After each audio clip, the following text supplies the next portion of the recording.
2024년 2월 23일 새벽입니다. 하나님의 말씀은 마가복음 6장 1절에서 13절입니다.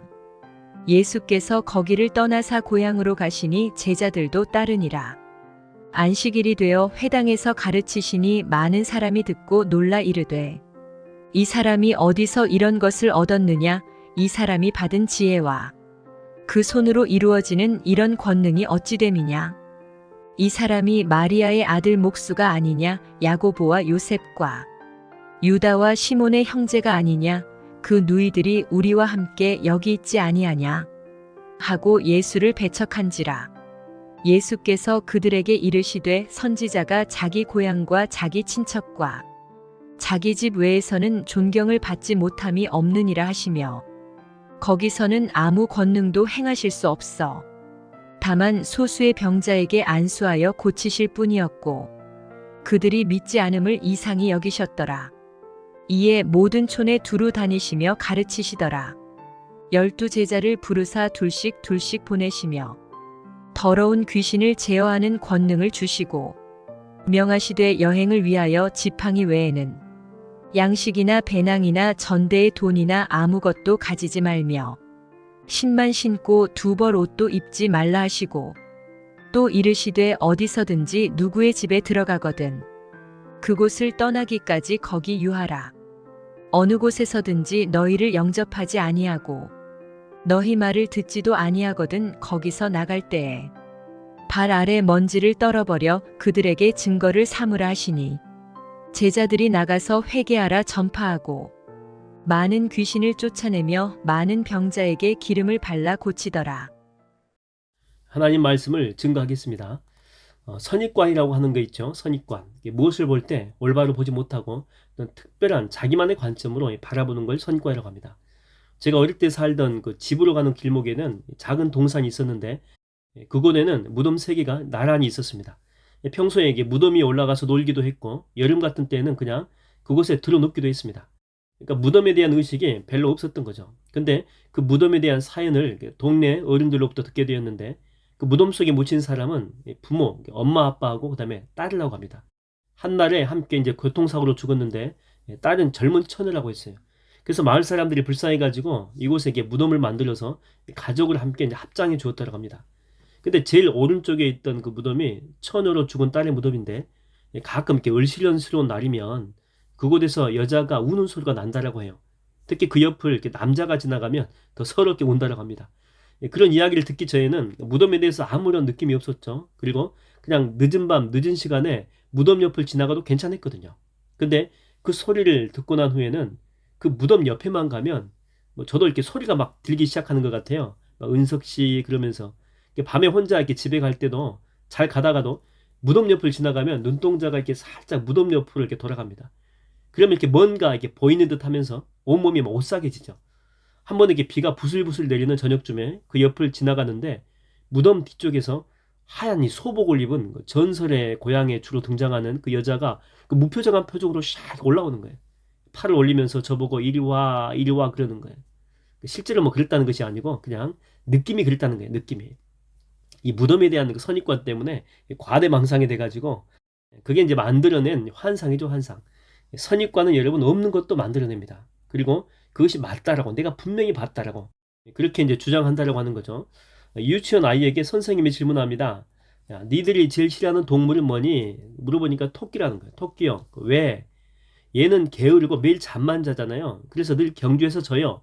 그러면 좋아하는 것은 뭐니? 물어보니까 거북이래요. 얘는 늘긴 해도 잠 덜 자고 열심히 살잖아요. 그래서 늘 1등 먹잖아요. 이게 여러분 무슨 이야기인 줄 아시죠? 토끼와 거북이 이야기잖아요. 원래 이 이야기의 목적이 뭐냐면 토끼하고 이 거북이를 등장시켜가지고 교훈을 주는 것이 목적이었거든요. 근데 아이들은 이 교훈도 받았지만 토끼와 이 거북이에 대한 고정관념이 생긴 것입니다. 토끼는 게으르다.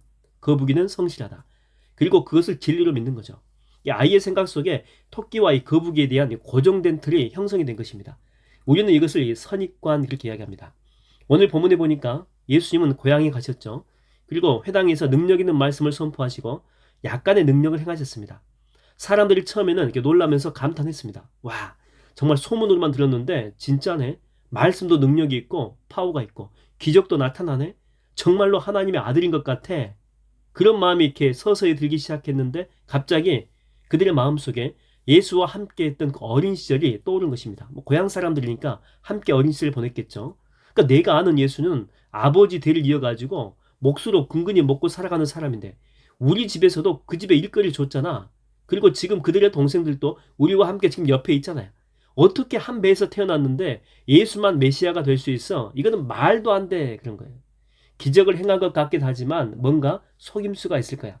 그러면서 갑자기 태도를요 180도 바꿔버립니다. 그리고 한 걸음 더 나아가서 3절에 보니까 배척했다 이렇게 나옵니다. 그러니까 그들이 가지고 있던 경험 때문에 예수님을요 방금 능력 있는 설교도 듣고 기적도 경험했지만 못 믿겠다는 거예요. 예수와 함께 했던 그 경험이라고 하는 그 선입관이 밀려오면서 예수님을 그 바라봤던 그 렌즈가 갑자기 바뀐 것입니다. 지금까지는 그 신앙의 그 렌즈로 봤거든요. 그러다가 갑자기 자기의 경험의 렌즈, 선입관으로 바꾼 것입니다. 그러니까 이렇게 무지개를 보는데 색깔이 빨주노초 파남 7색깔이거든요. 근데 갑자기 빨간 안경을 끼고 보는 것입니다. 그러면서 하는 말이 뭐냐면 무지개 색은 전부 다 빨간색이야. 지금 예수님을 이렇게 빨간 안경을 끼고 보는 것입니다. 그럼에도 절대 자기 안경이 빨개서 빨갛게 보인다고 하지 않습니다. 원래 예수가 빨개서 빨갛게 보이는 거야 라고만 이야기한다고 하는 거죠. 그들은 자기들이 가진 그 선입관을 가지고 주님을 자신이 가진 그 틀로 제한해버린 거예요. 그 수준으로. 원래 주님은요 자기 고향에 큰 선물 보따리 들고 갔거든요. 그래, 그래도 내가 30년 동안 살아온 고향인데 이곳에 많은 능력과 기적을 베풀어야 되겠다 이렇게 생각하고 선물 보따리 막 풀어가지고 주려고 했는데 한참을 이제 풀려고 하고 있는데 사람들이 됐다는 거예요. 보따리 풀 필요가 없다는 거죠. 거기에 무엇이 들어있는지 다 안다는 거예요. 목수일 때 네가 썼던 그 도구들이 들어있잖아. 그 속에 뭐가 있겠어. 그러면서 선물 보따리를 풀기도 전에 됐다고 다 가버린 것입니다. 결국에 그들은 자기들의 선입관으로 주님이 주실 축복을 놓치게 된 것입니다. 경직되고 이게 조용한 분위기 속에서 신앙생활을 했던 한 학생이 있었습니다. 자기 교회에서는 기도할 때도 항상 이렇게 속으로만 해야 돼요. 이렇게 보수적인 그런 교회 있잖아요. 그런 교회에서 자르는 학생이거든요. 찬양을 해도 복음송은 세상 노래라고 안 되고 찬송가만 부르고 뭔가 이렇게 엄숙하고 무거운 분위기 속에서 신앙생활을 해왔던 학생입니다. 그리고 이런 스타일이 신앙생활이야 그렇게 철석같이 믿고 있었죠. 그런데 선교 단체에서 인도하는 그 찬양 집회에 한번 참석하게 됐는데 자기 교회에서는 볼 수 없는 그런 모습을 보게 된 거죠. 찬양도 막 뜨겁게 할 뿐 아니라 찬양할 때 막 박수도 막 쳐요. 얌전히 앉아가지고 찬양해도 될 텐데 어떤 사람은 일어나가지고 막 방방 뛰면서 찬양하고 또 막 통성으로 찬양하면서 막 기도하고 알아듣지 못할 그런 소리잖아요. 방언들이 막 손들고 기도하면서 찬양하고 그러니까 이런 것들을 처음 본 거예요. 충격이었던 거죠. 그렇게 한참을 찬양한 후에 목사님께서 설교하러 단상에 올라가는데 보니까 넥타이도 안 맸어요. 그리고 무대에서 얌전히 그 강대상에서 이렇게 설교를 해야 될 것 아닙니까? 근데 무대 위로 왔다리 갔다리 하면서 막 설교를 하는데 듣는 말씀은 참 좋은 것 같은데 은혜도 되고 감동도 되고 근데 스타일이 딱 약장사 같은 거죠. 그래서 이게 대체 뭐지? 이거 내가 잘못 온 거 아니야? 2단 아니야 2단?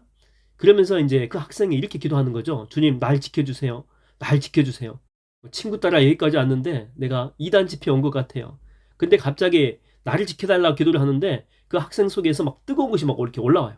눈물도 나오는 것 같고 입술이 풀리면서 이상한 말 있죠. 그 방언하기 전에 그 이상한 말들이 막 나오기 직전 그 상황까지 가게 된 것이죠. 그래서 막 놀래가지고 방언이 터지려고 하면은 막 이렇게 눌러 못 나오게 막 은혜가 올라오면 막 눌러. 여러분 그 두더지 잡기 하는 거 아시죠? 막 이렇게 올라오면 톡톡 때려갖고 막 들어가게 하는 거 있잖아요. 막 방언이 나오려고 해서 입이 근질근질 하는데 혓바닥을 깨물면서 꾹 참는다니까요. 허벅지 꼬집으면서 이거는 거룩하지 않는 모습이다. 이건 경건하지 않아. 그러면서 하나님의 은혜를 막 버티면서 안 받으려고 그래요. 그래도 이렇게 밀려오는 현상을 어떻게 막을 수가 있겠습니까? 그래서 어쩔 수 없이 그 형제는 그 자리를 박차고 나온 거예요. 그 사람이 누구냐면 바로 저의 중3 때의 모습이었습니다. 결국 저는 저에게 있던 이 고정된 신앙 스타일 때문에 그때 하나님이 내게 주신 은혜를 풍성하게 맛보지 못하고 거부한 거죠. 여러분 때때로 여러분의 그 습관화된 예배 스타일이 주님의 임재를 제한할 수 있습니다. 여러분 주님은요 스타일이 너무나도 다양하신 분이세요. 모든 우리의 예배의 그 스타일을 통해서 하나님은 영광 받으시고 우리에게 은혜를 주신다고 하는 것입니다. 여러분 우리 모두에게는 자기만의 그 틀이 있어요. 스타일.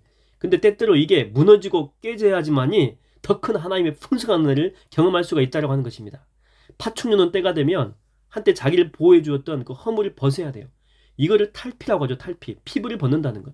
쉽게 이야기하면 작은 옷을 벗고 커진 그 몸에 맞는 새 옷을 입는 과정이라고 보면 될 것 같아요. 근데 만약에 파충류가 탈피하지 않는다면 애 껍질이 그냥 그대로 남아있는다면 파충류는요 작은 옷에 갇혀가지고 숨막혀서 답답하게 살아갈 거예요. 그 속에서 썩는다니까요. 마치 그 옛날에 그 중국에서 그 4살부터 여자아이들한테 그 작은 신발 있죠. 전족이라고 하죠. 이거 신겨가지고 발이 더 이상 자라지 못하게 하는 것과 똑같아요. 여러분, 선입관은 때때로 우리가 더 크게 자라지 못하게 하는 족쇄가 될 수 있습니다. 우리 인생도 마찬가지예요. 내가 계획한 게 있어요. 나는 그쪽으로만 가려고 해요. 근데 하나님이 나를 쓰시는 방법은 그게 아닐 수 있거든요. 내 계획대로 쓰실 때도 있지만은요, 내 계획을 완전히 깨부수고 새로운 길로 나를 인도할 때가 있어요. 잠언 16장 9절에 보게 되면 이렇게 나오죠. 사람이 마음으로 자기의 길을 계획할지라도 그 걸음을 인도하는 자는 여호와 신이라. 그러니까 우리가 계획한 대로 그 방향대로 인도할 수도 있어요. 근데 그렇지 않을 때도 있다라고 하는 것입니다. 등산 장비를 갖추고 있어요. 근데 하나님 우리를 바다로 인도할 수 있다니까요. 스쿠버 다이빙을 준비했거든요. 근데 하나님이 우리를 스카이 다이빙 있죠. 하늘에서 하는 거. 그걸로 부르실 수 있다라고 하는 거예요. 그래서 항상 적어도 주님께는 우리의 생각과 마음을 활짝활짝 열어놓는 것이 중요하다고 하는 것입니다. 모든 가능성을 다 열어놓는 것입니다. 여러분, 우리의 그 선입관의 장벽이 무너지게 되면 주님은 우리를 더 큰 세계로 인도합니다. 더 많은 영적 세상을 경험하게 하는 거예요. 여러분, 이제 여러분 자신을 볼 때 색안경을 끼고 보지 마십시오. 늘 보던 대로 보는 것, 여러분 이제는 그만하십시오. 여러분 인생을 볼 때에 나는 다 결정됐어. 이 길 따라가면 돼. 여러분 속단하지 마세요. 여러분의 인생을 선입관 속에 가두지 마십시오. 주님은 어떻게 여러분을 사용할지 모릅니다. 광야에 있던 그 모세 보십시오. 그리고 감옥에 있던 그 요셉 보세요. 이 광야나 이 감옥은 두 사람 모두를 가두는 선입관의 틀이 될 수 있거든요. 누가 봐도 모세는 절대 이 광야에서 벗어나지 못할 줄 알았거든요. 누가 보더라도 요셉은요 감옥에서 절대 나오지 못할 줄 알았어요. 근데 주님은 그 틀 속에서 그들을 빼내시잖아요. 여러분, 지금 여러분들이 갇혀있는 곳은 어디입니까?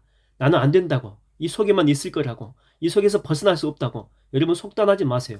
불가능하다라고 말하지 마세요. 미리 결정 내리지 마세요. 하나님은 능치 못할 일이 없습니다. 여러분 믿으십니까? 저는 여러분의 선입관이 하나님의 능력을 제한하지 않게 되기를 주의 이름으로 축원드립니다. 기도하겠습니다. 하나님 아버지, 오늘 내 인생을 주님 앞에 올려드립니다. 내가 생각으로 제안했던 내 인생과 내 삶들 모든 것들을 주님 앞에 다시 올려드립니다. 나는 깰 수 없지만 하나님은 깰 수 없습니다. 나는 그 길 걸을 수 없지만 하나님은 걷게 하실 수 있습니다. 그러므로 하나님, 이제는 내 입술에 부정적인 것들을 다 없애 주시옵시고 성령의 언어로 말하게 하여 주시옵시고 성령의 마음을 품고 예수의 마음으로 행하는 내 자신이 되게, 그래서 하나님이 이끄시는 바로 그곳까지 갈 수 있는 믿음의 사람 될 수 있도록 인도하여 주시옵소서. 예수님의 이름으로 기도하옵나이다. 아멘.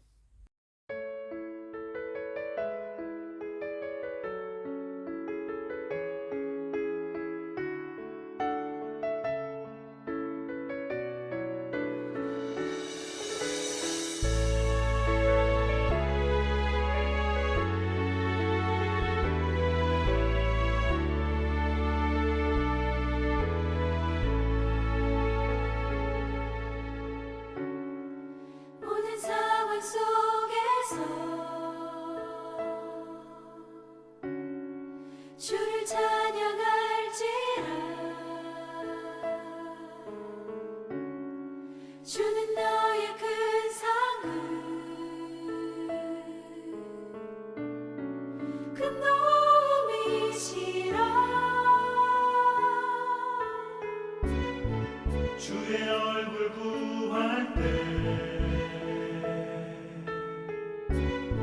주의 영을 부으사 크신 사랑 안에서 주를 보게 하소서.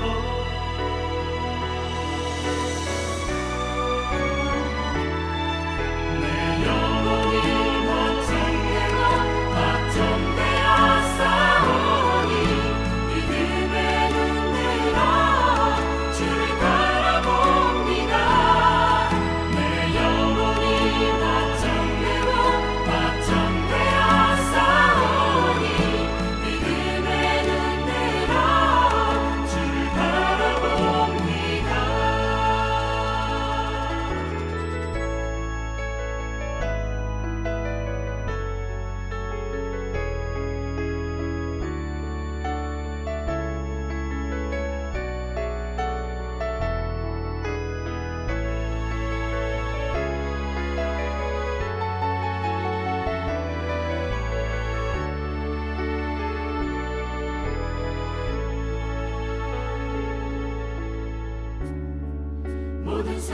속에서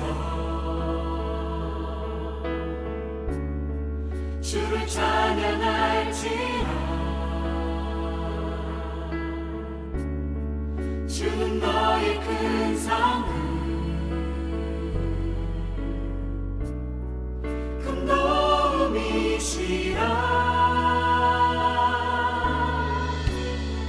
주의 얼굴 구할 때 주의 영을 부으사 크신 사랑 안에서 주를